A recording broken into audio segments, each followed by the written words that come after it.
Suppose the following scenario. You wake up in the morning and you find yourself back to back in bed with an unconscious violinist. A famous violinist. He has been found to have a fatal kidney ailment, and the Society of Music Lovers has canvassed the local medical records and have found that you are an exact medical match. You alone have the right blood type to help. They have therefore kidnapped you, and last night the violinist's circulatory system was plugged into yours. This way, your kidneys can be used to extract the poisons in the blood of the famous violinist. If he is unplugged from you now, he will die. But in 9 months, he will recover from his ailment and can be safely unplugged from you. This is known as the famous violinist thought experiment, as written by Judith Jarvis Thomson. Here is Thomson's question: do you have the right to unplug yourself from the violinist, knowing that if you do so, the violinist would die? Now, according to Thomson, you do have this right.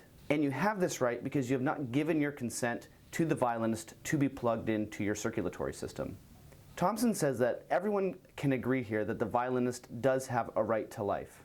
But, Thomson points out, this does not give the violinist the right to use your body without your consent. By unplugging the violinist and freeing yourself from the situation, you are not denying the violinist's right to life, just the violinist's right to use your body.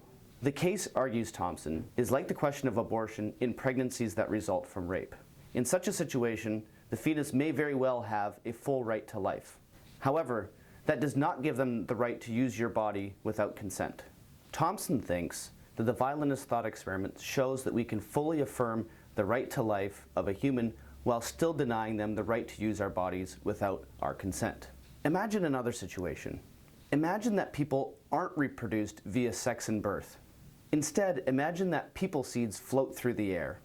These people seeds can develop into humans only by taking root in the carpet and upholstery of a human's house. Suppose that once a people seed does take root in your carpet or upholstery, you are expected to nurture and raise this people seed into a full human being. But let's suppose you don't want children.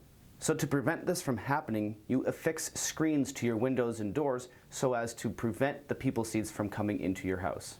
But as you can imagine, once in a while, the screens may fail, and it may turn out that a people seed does come into your house and take root in your carpet or upholstery without you intending for this to happen. Thomson argues that if this were the case, the person's seed that took root in your carpet does have the right to life.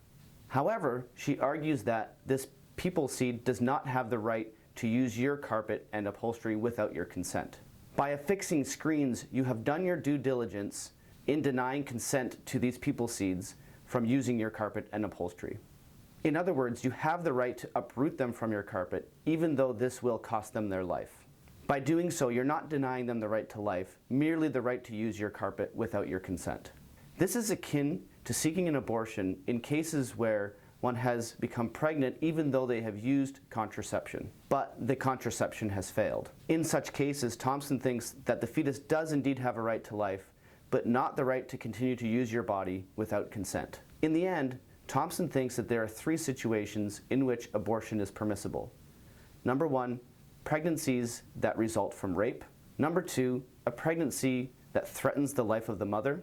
Number 3, a pregnancy that results from faulty contraception. In all other situations, thinks Thomson, abortions are deeply immoral.